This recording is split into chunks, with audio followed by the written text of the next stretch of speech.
লাখো কোটি তার চেয়ে অনেক অনেক বেশি শুকুর এবং সুজুদ জ্ঞাপন করছি যে অসীম আল্লাহ সুবহানাহু ওয়া তাআলা দীর্ঘ একটি সপ্তাহের পরে পৃথিবীর মধ্যে সবচেয়ে শ্রেষ্ঠময় স্থান আল মসজিদ, এখানে আসার বসার তদনুযায়ী কয়েকটি কথা শুনবার মতন তৌফিক ভিক্ষা আমাদেরকে দান করেছেন।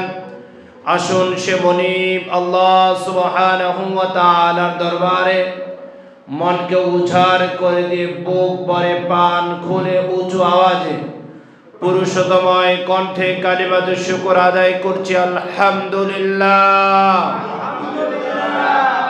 তাহার সাথে সাথে আরো লাখ কোটি দুরূদ এবং সালাম আল্লাহ সুবহানাহু ওয়া তাআলার সৃষ্টির প্রধান আকর্ষণ, বিশ্ব মানবতার মডেল দূত, সর্বকালের সর্বশ্রেষ্ঠ মহামানব, সর্বকালের সর্বশ্রেষ্ঠ পয়গম্বর, আপনাদের কলিজার টুকরা নবী, আমার কলিজার টুকরা নবী, দু জাহানের সরদার আখির নবী, নবীকুলের সম্রাট, বিশ্ব নবী জনাব মুহাম্মদুর রাসূলুল্লাহ সাল্লাল্লাহু আলাইহি ওয়াসাল্লামের শানে জানাই পান্ডালা দুরুদ এবং সালাম।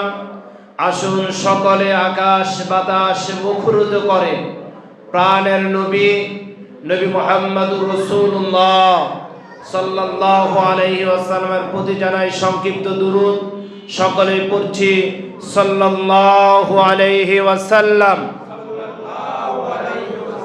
সম্মানিত কলিজার টুকরা দিনী ভাইরা, আজকে আমরা অতীব গুরুত্বপূর্ণ কয়েকটি বিষয় নিয়ে কথা বলবো।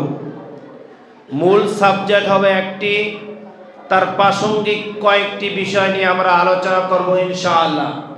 আজকের আলোচনার সাবজেক্ট হচ্ছে লাইলাতুল বারাআহ, লাইলাতুল মুবারাকাহ, লাইলাতুর রাহমা, লাইলাতুশ শাক, যেটাকে আমাদের কাছে প্রচলিত বা একেবারে বহুল প্রচারিতময় শব্দ, সেটা হচ্ছে শবে বরাত।